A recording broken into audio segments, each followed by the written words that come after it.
Welcome to a mini tutorial on war wagons and Rise of the Swiss. There's three kinds of war wagons: regular, veteran, and artillery. Veteran are just superior with some armor, that's different, so 50 impact POA, an additional,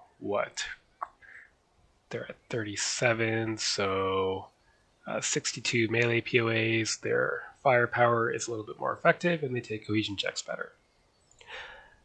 Wagons, basically, when they are not deployed, get 25 POAs for defending an obstacle. So you can see that here if we charge. They count as not open terrain. Thus, Knightly Lancers, they get the troop quality, but not the Knightly Lancer impact.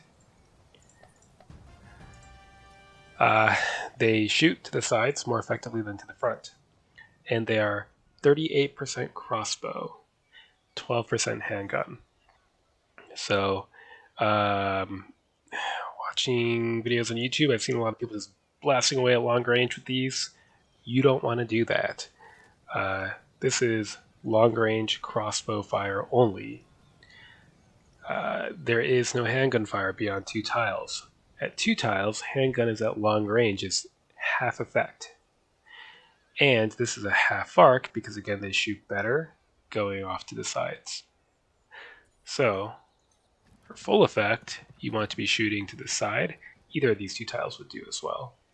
Right, full arc of fire. So right, that's the 90-degree full arc of fire. And you get the full handgun, 56 effective shots. Note about handgun, just like bombs and artillery, even if you inflict not a single casualty with handgun fire, you do force the extra -1 on cohesion checks from range fire on the targeted unit. But overall, yes, these war wagons ideally should be shooting at a full arc range of 1, or at least a full arc range of 2. Do not waste their ammo plinking away at long range with the crossbow. It is a waste of ammunition. The artillery wagon can't shoot to the frontal arc at all, but can only shoot to the side arc. So you can see that here.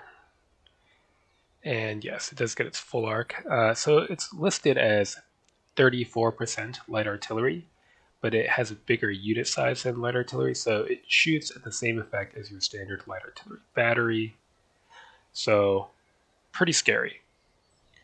It also has 50% weapon. So again, in melee, it gets 50 POA.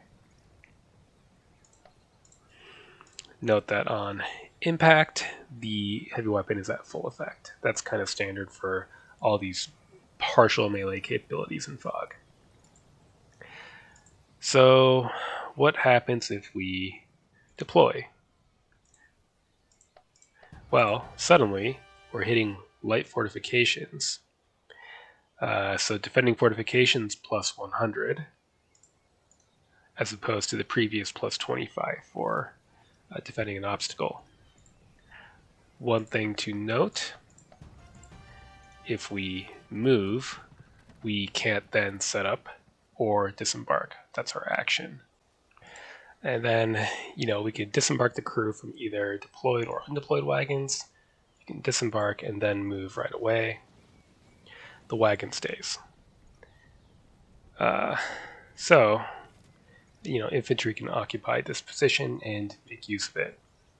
Wagons are also pretty slow. As you can see, they can't move to this tile here like most infantry can. Whereas once deployed, of course, they can do so. Yeah, so these are, pretty good rough ground troops, but very squishy in the open. They're medium foot. The wagons, again, cannot deploy, or they cannot disembark. They can certainly deploy.